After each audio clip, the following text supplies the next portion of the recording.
మల్టిప్లికేషన్ని మనం చాలా ఈజీగా ఎలా మల్టిప్లై చేయొచ్చో చూద్దాం. మనం మామూలుగా ఇక్కడ చూడండి 93 ఇంటూ 95 చేయాలనుకోండి. మామూలుగా అయితే మనం ఎలా చేస్తామంటే ఫస్ట్ ఈ 5తో మల్టిప్లై చేస్తాం, తర్వాత మళ్ళా ఈ 9తో మల్టిప్లై చేస్తాం, వచ్చినంతా యాడ్ చేస్తాం. ఇది కొంత టైం తీసుకుంటా వస్తుంది. సింపుల్గా చాలా త్వరగా ఎలా చేయొచ్చు మీకు ఈజీ. ఈ 93 ఇక్కడ వేసుకోండి, 95 ఇక్కడ వేసుకోండి. దీన్ని 100లో సబ్ట్రాక్షన్ చేయండి. 100లో 93 పోతే 7, ఇది కూడా 100లో సబ్ట్రాక్ట్ చేస్తే 5. ఫస్ట్ చూడండి, ఈ డిజిట్లోంచి దీన్ని కానీ దీంట్లోంచి దీన్ని కానీ సబ్ట్రాక్షన్ చేయండి. 93లో 5 పోతే 88 ఇక్కడ వేసేసింది. ఈ రెండు మల్టిప్లై చేయండి. ఇదేమో సబ్ట్రాక్షన్, ఇదేమో మల్టిప్లికేషన్. ఇదేమో సబ్ట్రాక్షన్, ఇదేమో మల్టిప్లికేషన్.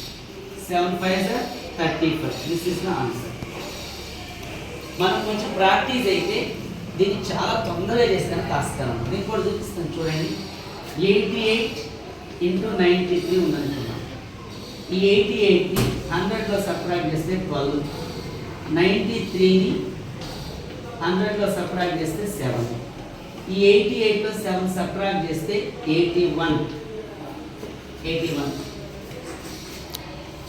దీంతో మల్టిప్లై చేయండి. 12 7 84. This is the answer. ఒకవేళ సింగిల్ డిజిట్ వచ్చింది అనుకోండి ఇక్కడ, అప్పుడు 0 పెట్టుకోవాలి ముందు. ఫర్ ఎగ్జాంపుల్ ఇక్కడ చూడండి, 99 ఇంటూ 98 అన్నాను అనుకోండి. 99 ఇంటూ 98. ఇక్కడ 99 100లో సబ్ట్రాక్ట్ చేస్తే 1, 98 100లో సబ్ట్రాక్ట్ చేస్తే 2. దీంట్లో దీన్ని సబ్ట్రాక్ట్ చేసాం అనుకోండి. 99లో 2 పోతే 97. 2 1 2. సింగిల్ డిజిట్ వచ్చింది. సింగిల్ డిజిట్ వచ్చినప్పుడు 2 సింగిల్ డిజిట్ కదా, 1 2 9 వరకు సింగిల్ డిజిట్స్ కదా. ఇలా సింగిల్ డిజిట్స్ వచ్చినప్పుడు 9 అనేసి 09 అనేది.